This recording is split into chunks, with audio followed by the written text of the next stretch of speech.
Okay, what's going on here? Oh, alright. So there we go, we got, if you can see in there. I'm still working on it. Let's pull that little plastic piece out of this top thing. Don't know what that is. It's getting nice and hot though. That's a good thing, because when it gets hot, it starts to fatigue a little bit. So hopefully we're making some progress.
Alright, I might be through the portion of the lock which causes it to get stuck.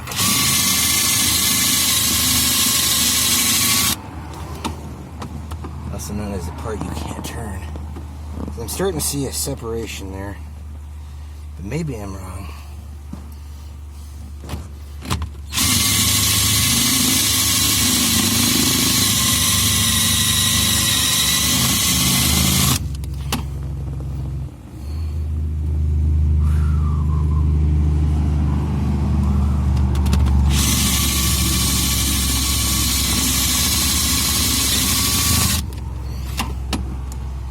If this car would have been, worth saving a little bit more, it might have been worth ordering another key. But then again, still you have that same problem that you don't have.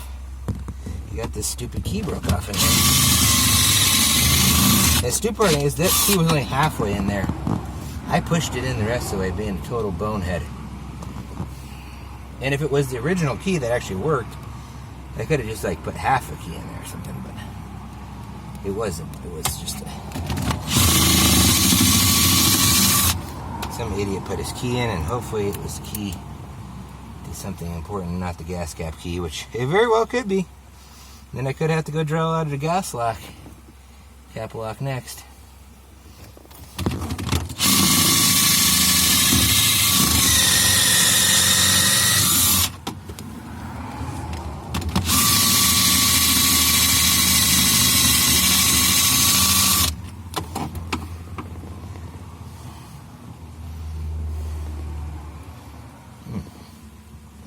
By the way, if you know anybody with a stolen car dolly, there is a reward still offered for it.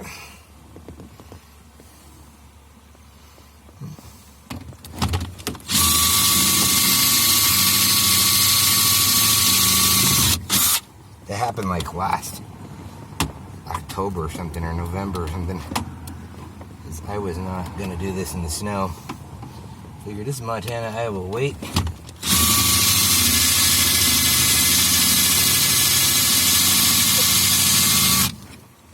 Whew.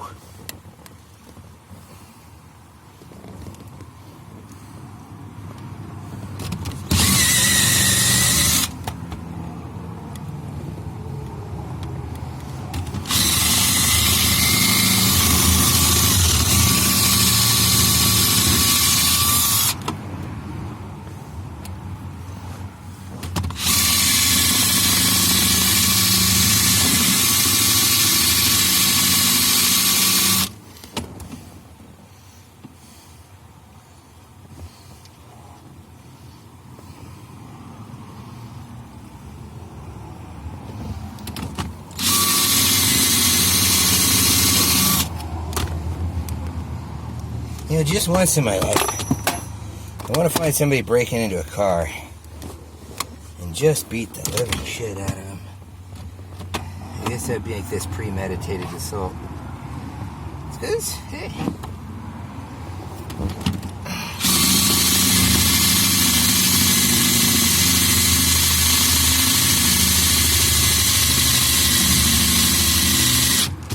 There she goes.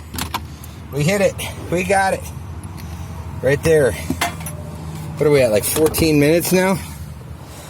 Oh, 5 minutes. Okay. Let's take a look in there and see what we got.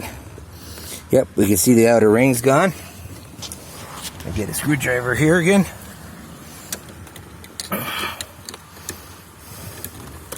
And now you can freely turn this guy with a screwdriver. That's out. And that's what it looks like down inside there.